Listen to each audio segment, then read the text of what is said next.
जहां तक आप हमारी मदद कर सकते थे उसी लेवल तक मदद की। देखिए, ये चुनाव इंडिया गठबंधन और कांग्रेस पार्टी सिर्फ एक राजनीतिक दल के खिलाफ नहीं लड़ी थी। ये चुनाव हम बीजेपी, एक राजनीतिक दल, हिंदुस्तान के इंस्टीट्यूशंस, हिंदुस्तान का जो पूरा गवर्नेंस का स्ट्रक्चर है, इंटेलिजेंस एजेंसीज, सीबीआई, ईडी, ये सब, आधी जुडिशरी, इन सब के खिलाफ हम लड़े थे। क्योंकि इन सब संस्थाओं को, इन सब इंस्टीट्यूशंस को नरेंद्र मोदी जी ने और अमित शाह जी ने कैप्चर करा, धमकाया, डराया। प्रेस की तो मैं बात करता रहता हूं, आपको मतलब काफी बार कहा है कि आपका भी रोल रहना चाहिए, और उस रोल को काफी लोगों ने किया, काफी लोगों ने खुल के किया, काफी लोगों ने छुप के किया, और आपके इमोशंस कहां थे हमें मालूम है। लड़ाई संविधान को बचाने की थी, कॉन्स्टिट्यूशन को बचाने की थी। और मैं आपको सच बताऊं तो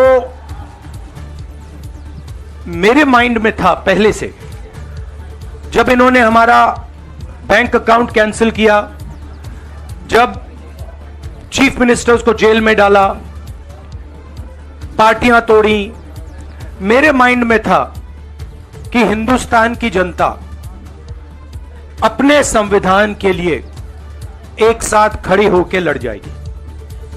और यह सच साबित हुआ।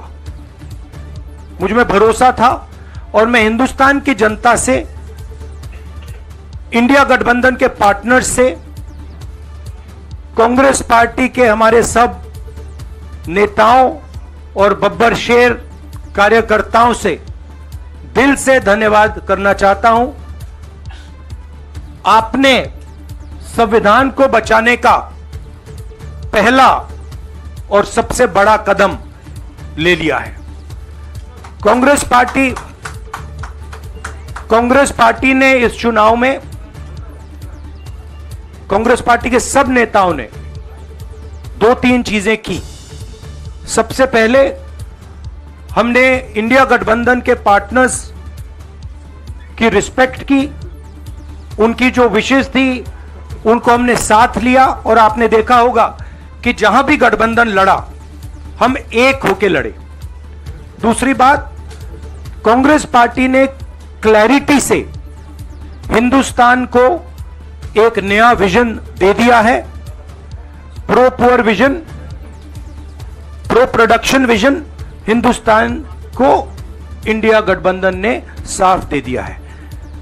यह जो हमारा परफॉर्मेंस हुआ है, इंडिया गठबंधन का परफॉर्मेंस हुआ है, इसके पीछे कॉन्स्टिट्यूशन, जो रिजर्वेशन पर बीजेपी ने आक्रमण किया, गरीबी, अदानी जी के आपने स्टॉक्स तो देखे होंगे, देखे हैं वो स्टॉक्स उनके, तो बड़ी इंटरेस्टिंग बात है।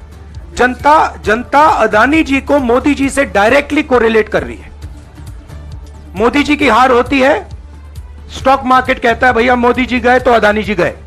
मतलब डायरेक्ट रिलेशनशिप है, करप्शन की रिलेशनशिप है। और देश ने नरेंद्र मोदी जी को साफ कह दिया है कि हम आपको नहीं चाहते हैं। And this is the main thing that this election has said. The country has unanimously and clearly stated, we do not want Mr. Narendra Modi and Mr. Amit Shah to be involved in the running of this country. We do not like the way they have run this country. We do not appreciate the way they have attacked the constitution. We do not appreciate the way they have run this country for the last 10 years. So that is a huge message to Mr. Narendra Modi. I'd like to thank everybody who has participated in this election. I am extremely proud of the people of India.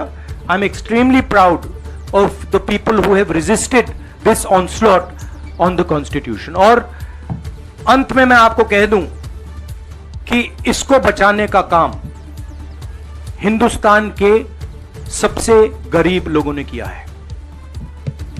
सबसे गरीब लोगों ने किया है, मजदूरों ने किया है, किसानों ने किया है, दलितों ने किया है, आदिवासियों ने किया है, पिछड़ों ने किया है। इन लोगों ने इस कॉन्स्टिट्यूशन को बचाया है। इस कॉन्स्टिट्यूशन, ये कॉन्स्टिट्यूशन देश की आवाज है। बहुत सारे लोग ने इसको नहीं बचाया, चुप रह गए थे, मगर हिंदुस्तान के सबसे गरीब लोग, सबसे कमजोर लोग खड़े हो गए और उन्होंने इस कॉन्स्टिट्यूशन को बचाया। मैं उनका धन्यवाद करना चाहता हूं, उनसे कहना चाहता हूं कि कांग्रेस पार्टी आपके साथ खड़ी है। जो हमने आपको वायदे किए थे, हम वो वायदे आपके लिए पूरे करेंगे। जाति जनगणना, महालक्ष्मी, ये हमारे वायदे हैं। धन्यवाद। शुक्रिया राहुल जी। अभी 3-4 सवाल सिर्फ हम लेंगे। एक मिनट प्लीज, एक मिनट, शांत हो जाइए प्लीज, शांत हो जाइए प्लीज, शांत हो जाइए, एक मिनट शांत हो जाइए।